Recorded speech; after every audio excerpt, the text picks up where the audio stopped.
Bonjour, Connexus continue sa série vidéo pour aller à la rencontre de ses experts. Nous sommes aujourd'hui avec Bertrand Sartou, qui a été l'un des premiers à rejoindre ce collectif. Bonjour Bertrand, avant de parler de ton métier, une question que je pose à tous les associés du collectif, pourquoi tu as rejoint Connexus? Alors bonjour Laurent, déjà je suis ravi de passer ces quelques minutes avec toi et pour répondre à ta question, donc il y a trois raisons vraiment qui m'ont poussé à rejoindre le collectif. La première, c'est déjà de rejoindre un collectif d'experts qui avait de vraies valeurs humaines parce que c'est vraiment très important pour moi. La deuxième raison, c'est d'avoir à disposition une pluralité de compétences en fait pour servir au mieux mes clients, mais au-delà même de mes attributions propres. Et la troisième raison, c'est vraiment de relocaliser une partie de mes missions pour mieux servir ma région. Merci Bertrand. On voit que le niveau de motivation est très très élevé. Maintenant, je vais te poser trois questions en rapport avec ton expertise métier. La première, quelles sont les facettes les plus surprenantes de ton métier de directeur financier que le grand public ne connaît pas, par exemple? Alors, ta question me fait sourire parce qu'en fait, ça me rappelle un surnom qu'on a souvent en tant que directeur financier et que tu as peut-être utilisé toi-même. On appelle le directeur financier le comptable. Et donc, le comptable, c'est pas faux. C'est pas faux parce que la comptabilité, on a en charge la comptabilité. Mais un directeur financier, il drive aussi le service contrôle de gestion, la trésorerie, l'audit, tous les process internes. Et derrière, des fois, sur certaines entreprises, il a même la RH, l'IT ou encore le juridique en termes d'attribution. Donc, on peut parler presque d'un mouton à cinq pattes.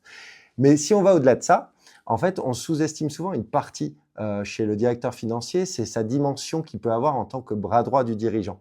En fait, très souvent, très souvent, c'est plutôt très rare d'avoir un poste en fait qui a une vision 360 de l'entreprise et donc c'est un peu le business partner idéal pour le dirigeant puisqu'à chaque fois à la fois il est en capacité de challenger la stratégie, à la fois il va être dans toutes les réflexions du business model économique d'aujourd'hui et demain et puis il peut aider aussi à piloter l'entreprise, mais au-delà même des aspects financiers, puisque comme il comprend la stratégie, comme il a construit le modèle économique, tout ce qui se mesure, on va dire, il est en capacité de l'animer. Donc ça peut aller sur de l'excellence opérationnelle, des enjeux environnementaux, sociétaux ou autres.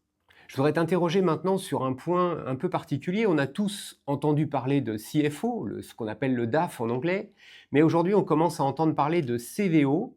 Quelle est la différence? Alors, en fait, c'est un élargissement de périmètre qui, je trouve, rend le métier encore plus passionnant. En gros, on passe d'un pilotage de la performance uniquement axé sur les enjeux économiques, donc ça, c'est vraiment ce que fait le CFO ou le DAF, si on le dit en français, à un pilotage de performance globale, donc on n'est plus uniquement focalisé sur les enjeux économiques, mais on inclut les enjeux sociétaux et environnementaux. Donc, je te laisse imaginer, pour un directeur financier, tous les directeurs financiers que tu as connus, qui ont de la bouteille, qui étaient uniquement focus sur l'enjeu économique, quel est le changement de paradigme pour eux d'adresser à la fois les enjeux sociétaux et environnementaux? On en arrive à la dernière question, Bertrand.